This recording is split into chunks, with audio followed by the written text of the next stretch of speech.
பெரியவாச்சரணம். ஸ்ரீ லலிதா ரகசிய சகஸ்ரநாமத்தில் பக்தி விதைகள் அம்பிகையை நாம் எப்படி வழிபட வேண்டும் என்று சொல்லக்கூடிய ஒரு அற்புத நாமத்தை சொல்லி அதன் வடிவமாகவே அவள் இருக்கிறாள், நமக்கு அனுகிரகத்தை பொழிகிறாள் என்று சொல்லக்கூடிய முத்திரைகளை சொல்லிக்கொண்டு யோனி முத்ரா என்று சொன்னார்கள். அடுத்ததாக ஒரு முத்திரை, ஓம் திரிகண்டேஸ்யை நமஹ, ஓம் திரிகண்டேஸ்யை நமஹ. திரிகண்டேசி அப்படிங்கிறது என்ன அப்படின்னா, திரிகண்டா அப்படின்னு ஒரு முத்திரை.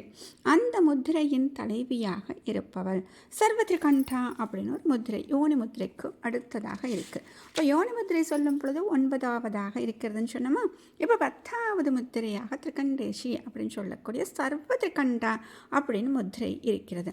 இப்போ 9வது ஆவரணத்தை யோனி முத்திரையால் லலிதா திரிபுர சுந்தரியை வழிபட்ட பிறகு சோடசி மந்திரத்தால் வழிபடுபவர்கள் என்ன பண்ணுவாங்கன்னா, அடுத்ததாக சர்வத்ரிகண்டா அப்படின்னு ஒரு முத்திரையை காண்பித்து பூஜை செய்கிறார்கள்.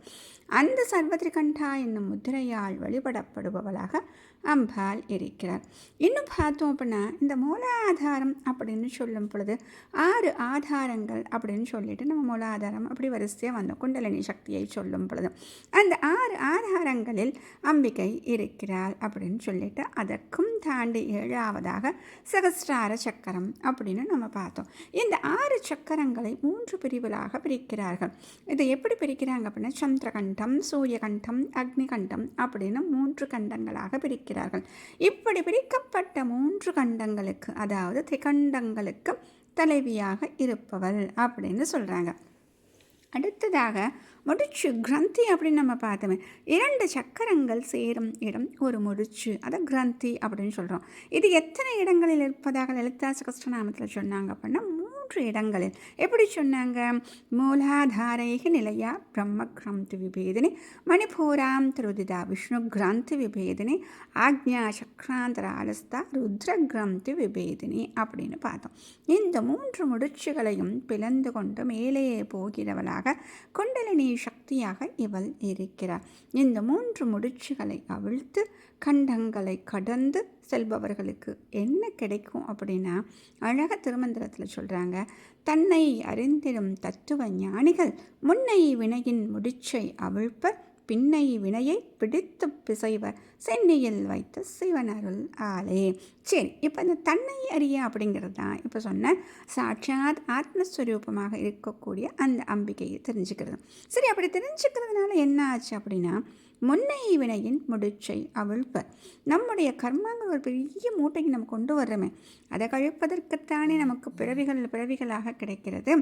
இப்போ அந்த பிறவி இல்லாமல் போகிறதுக்கு தான் கர்மா மூட்டையை அவிழ்த்து இல்லாமல் ஆக்கி விடுகிறார். சரி, அடுத்ததாக ஒரு வினை இருக்குன்னா, பின்னை வினையை பிடித்து பிசைவர். இதற்கு மேலே ஒரு விஷயமே கிடையாது. அப்படின்னா பிறவி இல்லை அப்படின்னு சொல்வதாக சொல்லப்படுகிறது. எப்போ நடக்கும் அப்படின்னா, சென்னியில் வைத்த சிவன் அருளாலே. இப்போ சொன்னோம் இல்லையா, குண்டலினி சக்தி 6 சக்கரங்களை தாண்டி 7வதாக இருக்கக்கூடிய அந்த சகஸ்ராரத்தில் வந்து சேருகிறதுன்னு சொன்னோம் இல்லையா, அங்கு வைக்கப்பட்ட இந்த குண்டலியின் அனுகிரகத்தால் இத்தனையும் நடக்கிறதுன்னு சொல்கிறாங்க.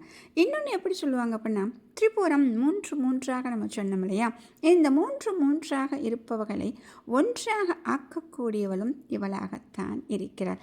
எப்படின்னா, இந்த 3ஐயும் சேர்த்து ஒரு வழியில் கொண்டு வந்து இதற்கு மேல் ஒன்றும் இல்லை என்னும் ஞானத்தை தருபவளாக அம்பிகை இருக்கிறார். மகாபெரியவா சரணம்.